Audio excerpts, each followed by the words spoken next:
Hey guys, welcome back.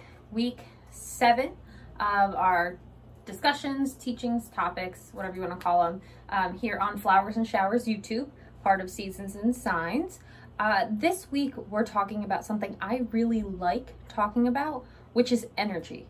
And that I like talking about it for a couple of different reasons. I want to take us first to go back to your science classes from high school, right? The idea that everything has mass, scientifically, right? Everything has mass.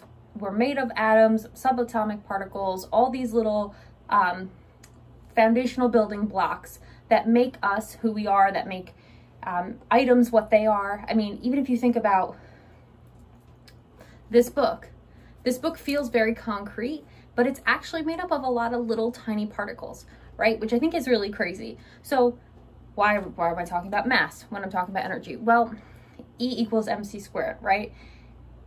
Einstein, I am not any kind of scientist or any type of physicist or any type of anything, other than somebody who has a kind of working knowledge of the self and the systems, solar systems and earth systems and human systems, relatively working knowledge, not a nuanced, professional knowledge.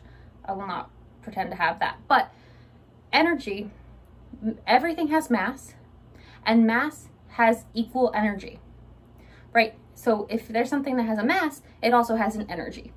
And so really, the importance of that is that everything outputs energy. So we're constantly getting energy bouncing off of us by a lot of people or a lot of animals, or, I really strongly believe, there's nothing backing this but my own thoughts, that animals can see the energy that people put off. And it's why some animals like certain people and why other animals don't like other people. So energy is super, super important as a concept.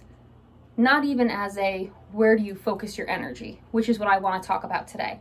But I want to make the point, this long sort of introduction is having me make the point that whether you realize it or not, you're putting your energy out toward something just by existing, right? That's just science. That's not me, that's science. What that means is our brains are constantly giving off energy waves, giving off vibrations and frequencies. So when we're kind of like chaotically thinking, our brains are giving out beta waves. And those are sort of chaotic. Not a lot of great things happen from chaotic beta waves. Best sort of practices happen when you're in theta or when you're in alpha wave. And there are scientists and techniques to put your brains in those kind of a state. But when we're more peaceful, when our thoughts and our brains are less chaotic, when we're in theta and alpha waves, energy that emits from us sends different signals than when we're in beta, which is where we're kind of free flow, constant state of chaos. So if you're not making a concentrated effort to be more mindful, more intentional, as we talked about last week, and to sort of focus where your energy goes and how it goes, you're probably in beta. That's fine. We all start somewhere. And then at night when we fall asleep, we go to theta and all those things. In meditative states, alpha and theta, you get really great energy that flows out of you, very harmonious energy. That kind of energy that flows out of you, if whatever state you're in, goes to other people.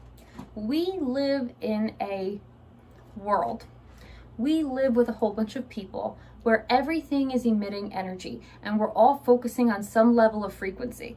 Have you ever noticed that when you're having a bad day, it's like everything kind of piles up to make it worse? It's because you have terrible energy that's attracting other terrible energy. Energy attracts energy, right? So when you're flowing in a positive way, I think there's I might be misquoting this. It's like where attention goes, energy flows, right? So when you're giving your attention to negative things, energy flows there and other energy from the universe comes to meet you, right? If you've ever read the book, The Secret, I think her name is Bryn. It talks all about that level of attraction. And attraction happens when you're meeting people at the same frequency, the same wavelength, the same energy level.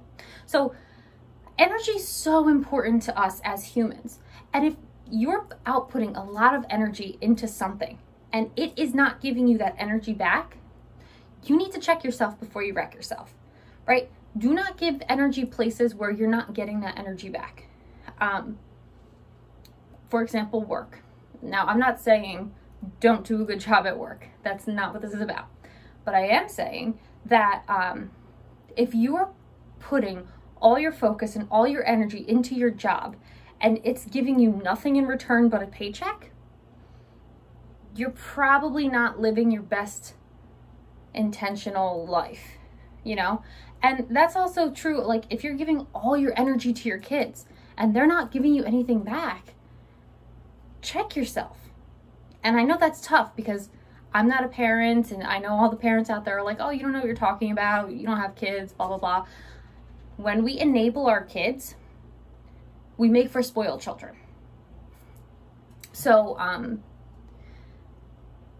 we have a lot of parents nowadays. I used to teach at a school where there was a lot of parents who were helicopter parents, enabled their kids, and their kids never did anything for themselves, never learned anything the hard way.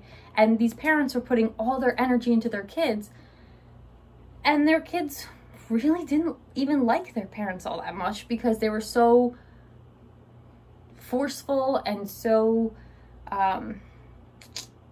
it's a touchy subject, I know, I don't want to get too far into it, but just be careful where you're putting your energy. That's what I want to say. Just be careful where you're putting all your energy and really check. That's friendships, that's any relationship, right? Friendships, family, work, neighbors, sports teams. If you are not getting the same level of energy brought back to you as you put into a thing, that means you need to scale back a little bit. I would say, I think. Energy is so important. The idea of energy is so important because we're constantly, it works in a twofold way. On one hand, you're emitting energy all the time. Whatever mood you're in, whatever thoughts you have, whatever frequency you're vibrating on, you're emitting energy. And when you emit energy out, other things attract to you that have that same level of energy. So if you're consistently like high functioning, great energy, high energy, really positive, you'll find that probably people are more inclined to help you, people aren't out to get you, people are just generally more pleasant. And part of that's because you're looking for that, right? You're looking for pleasant. But also it's because everything attracts in the universe. It's just how it goes. And so when you are negatively emitting energy, and you realize everyone's out to get you, or everything's going against you, or everything, when it rains it pours, right? Energy. So be mindful of your energy, be mindful where you put your energy, be mindful of where your energy is flowing. As somebody who has put her energy into a lot of the wrong things, I really am here to kind of try to help those of you listening to not do that, or to be aware of it. So if you're thinking about how you break down your day, right? Think about from your day from start to finish. And think about your energy levels.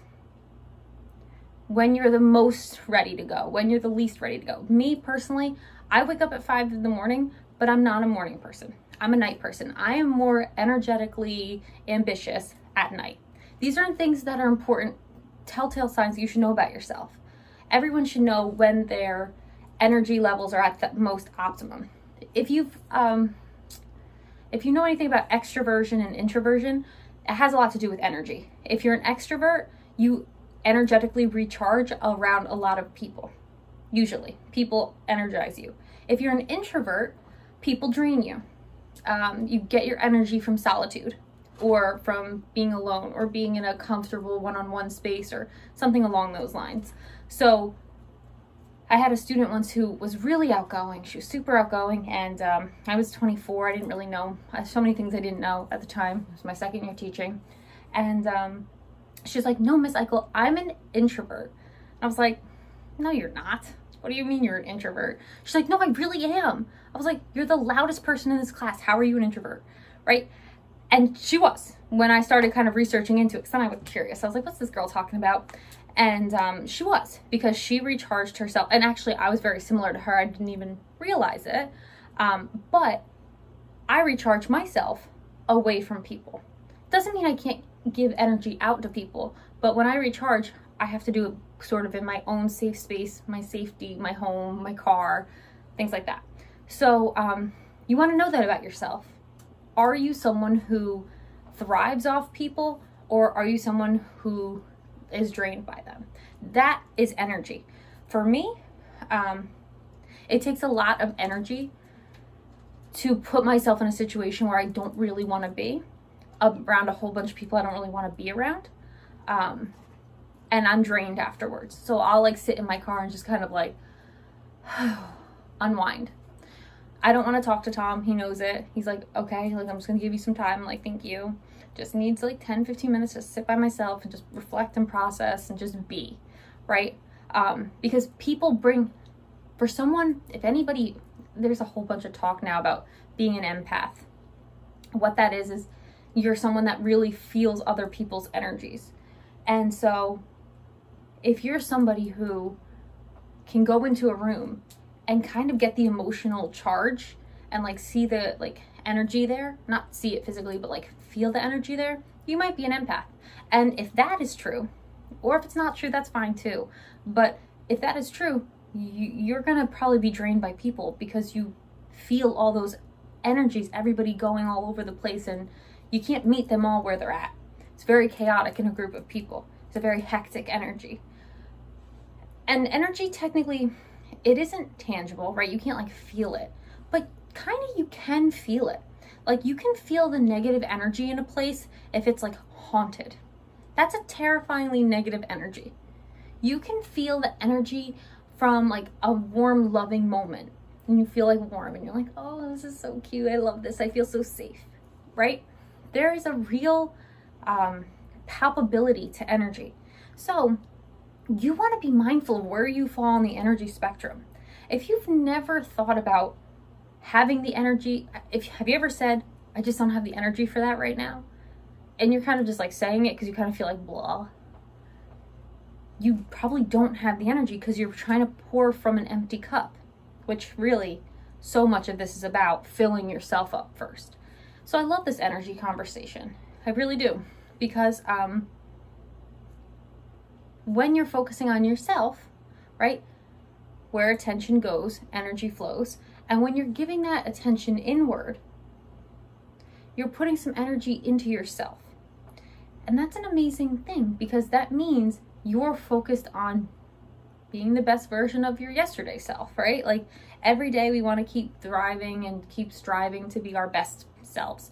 And that's a journey, like I've said before, and I will say again, you never actually complete. You're always learning more. You can always do more. You can always dig deeper into a topic or a subject. And there's so many subjects, as you can tell. We're already on week 7 and we haven't even scratched the surface of so many things to talk about. Energy, super, super important. So find out where you fall on the energy scale. What energizes you? We could translate this to what do you like versus what do you not like? You know, and I'm not talking about being exhausted, like what exhausts you. Like it exhausts you to play sports. Like, of course it does. It's an exhausting physical activity. It exhausts you to go to the gym. Well, yeah, obviously, we're physically active. I'm not talking about that. I'm talking about like an emotional, spiritual exhaustion. This is people who are depressed.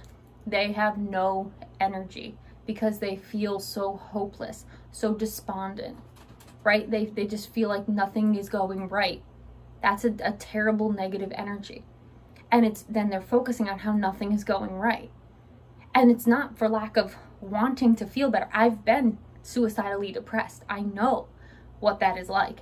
You cannot see anything other than that darkness.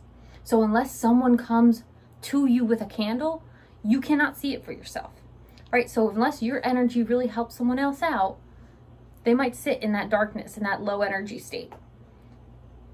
It's a very serious thing, energy.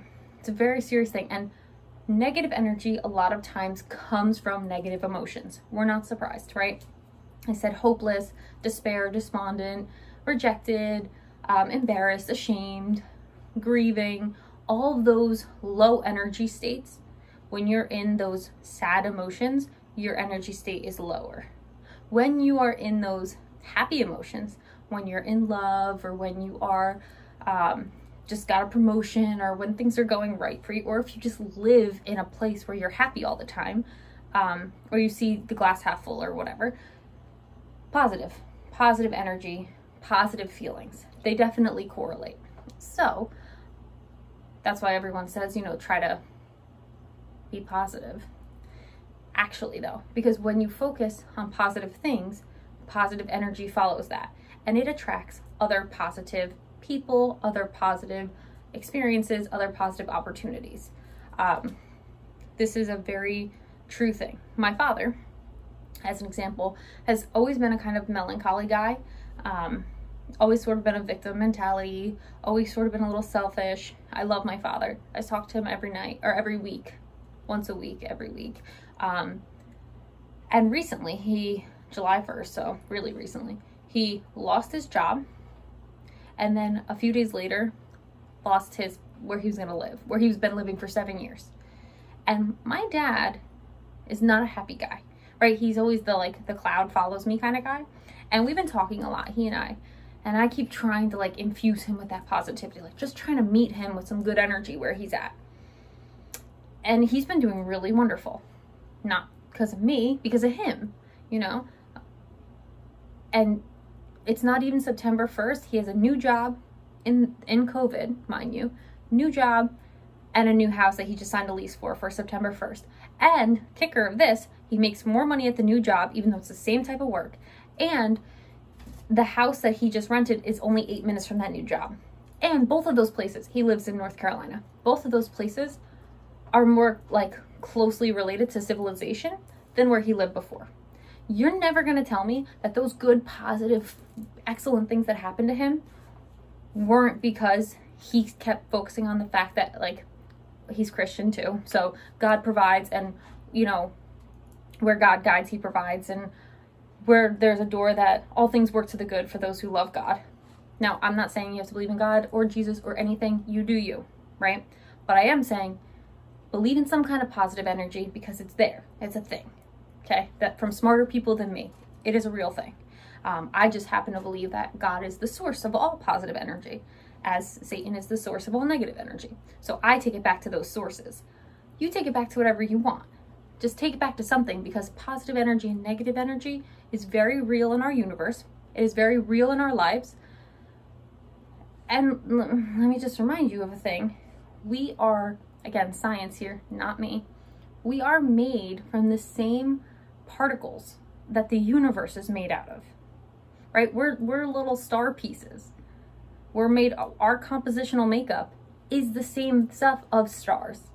So, and that's science, again, not me. So, what happens in the universe mirrors also happens to us, happens in us, happens around us, happens through us and to us. So, if you see energy out in the universe, you can pretty well bet you also have that same type of energy going on within you. And there's been really cool Pinterest things that compare something that we have to something out in the universe, like cell splitting, and it's like a I don't know, some nebula thing splitting or something, and the eye, and it looks like a universe. There's a lot of really cool parallels between us as people and the universe at large. And energy is one of those things that is in us, it's around us, it's bigger than us. And if you're not aware of it, you're really missing out on a huge opportunity to make your own life better and make your own self better. So find out so long takeaways, because we're getting to the time. Find out when you have high energy, what gives you high energy, what things you like to do, right? If you feel energized going to the beach, go to the beach. If you feel energized reading a book, for me, I'm always going to be energized having a cup of coffee in my house, in my office with my cats. Yes, that is peace, that is love, yes. that gives me like strong energy. Sometimes I just sit on the floor with them, like getting energized. That might not be true for everyone, right? You might get your energy from a basketball game, I guess. Cool. That's kind of frenetic for me. I don't really love that, but you might. Awesome. Figure out what fuels you. Figure out where you get your energy from. Figure out if you are inputting energy into a thing that should not be getting your energy, i.e. a dead relationship, i.e. I don't know, a dead job. There's so many things that we give our energy to, and it's like, why? You're getting no energy return.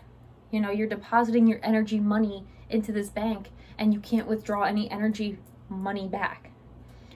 I say energy money because like energy is one of the only real currencies we have. I know we talk about money, but like that's a man-made construct. Like money comes, money goes, we make more of it. We're not even on the gold standard anymore, right? So we're playing Monopoly money here. I mean, they just printed like 3 trillion more. Where'd that come from? I don't know. But energy is a real like universal currency because we all have it. And we give and we take and we give and we take. And you want to be in reciprocal places that give you back as much as you take and you give them as much as they take. And it's just like a nice reciprocity. So find out where you get your energy from. Find out where you're giving your energy where maybe you shouldn't be. And pay attention to what you're focusing on. Because remember, where your focus goes, energy flows. And we'll talk more about energy this whole week. So if you're super interested in it, check it out. If you like what you're hearing, subscribe.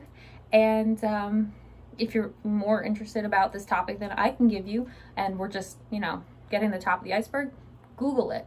You know, it's a subject much bigger than me. It's been around a much longer time than I have. So love coming to you always. I'll see you here next week. And if you follow the blog or the podcast, I'll see you later this week. Bye, guys.